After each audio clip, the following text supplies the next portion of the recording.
Hey guys, how's it going? Okay, so nationalism, conflating with what?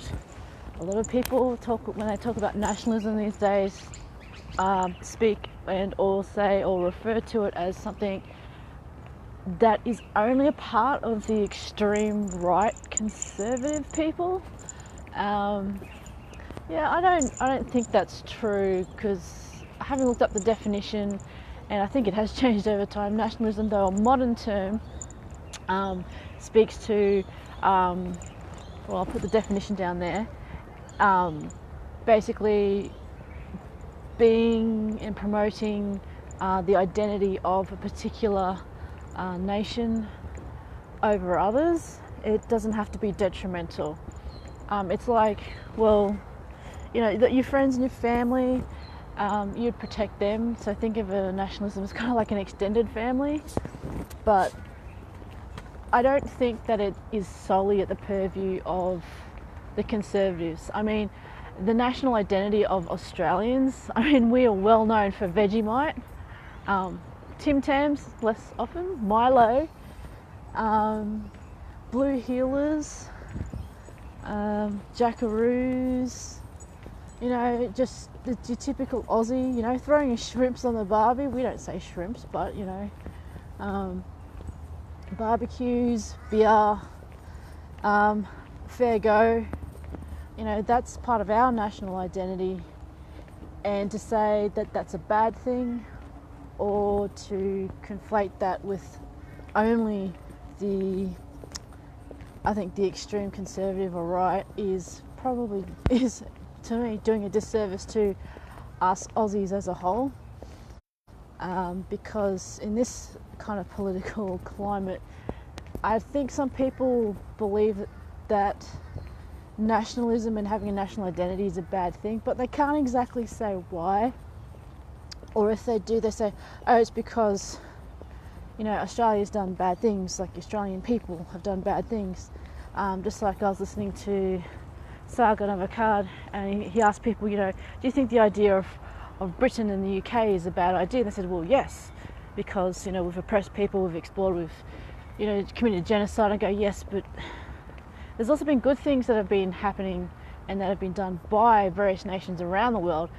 You can't live life and you can't have an identity without there having been bad things. There is no culture that I know of throughout the whole world that has not had a negative impact on other people. That's just the way humans are, and that's just the way, you know, different cultures and tribalism is.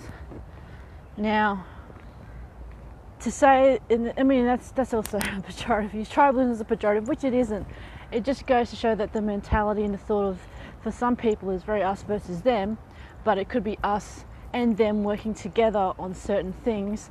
But you have differences that I don't agree with, so I'll leave you to that, and I have differences that you don't agree with, so you leave me to my thing because it's not really hurting you. So nationalism, do you think it's been conflated a lot with one side or the other? Why do you think that is? You know, what would you call your own idea of nationalism? Like, being an Aussie, my idea of being nationalistic is to be proud of our Anzacs, you know, aware of our history, good and bad. I don't make apologies for the history because it's something that I didn't do.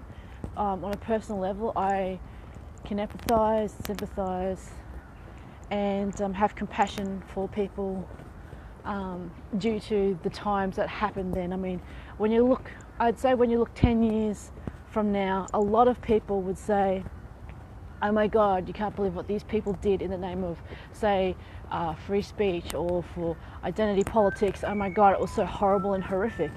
You know, looking back on what you're doing with a,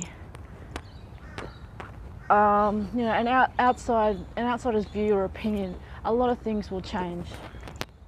You know, a lot of this also comes into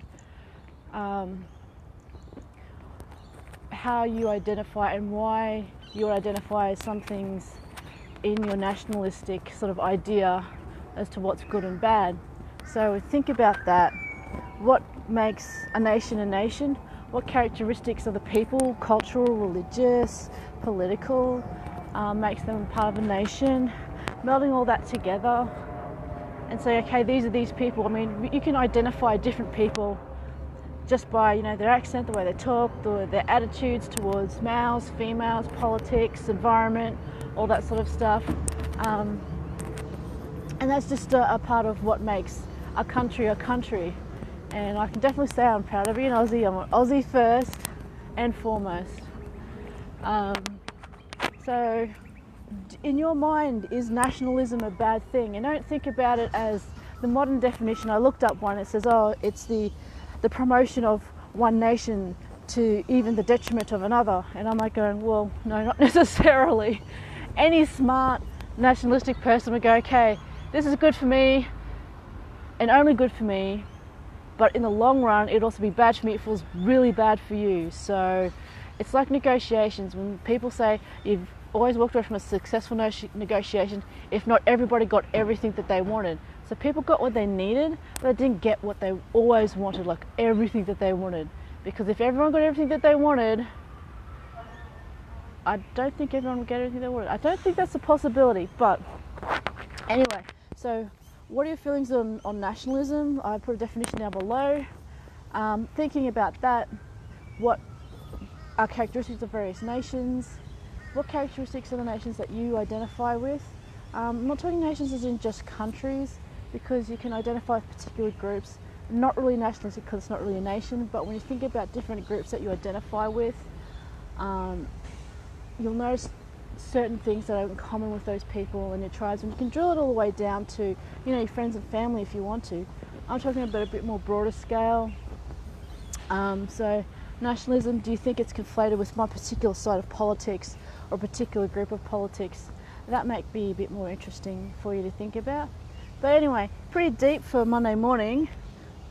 I had fun on the weekend. I did some film shooting with some people. It was awesome, getting in contact with others. And I found out there's something on this week in May. It's called Beauty in the B Grade. A lot of old Hammer horror type movies going up the Queensland Gallery of Modern Art. So check that out. I'm going to see if I can get some time to see some of these things because they're awesome. They don't make movies like that nowadays. Anyway, I'll see you guys later. Bye. Have a good Monday.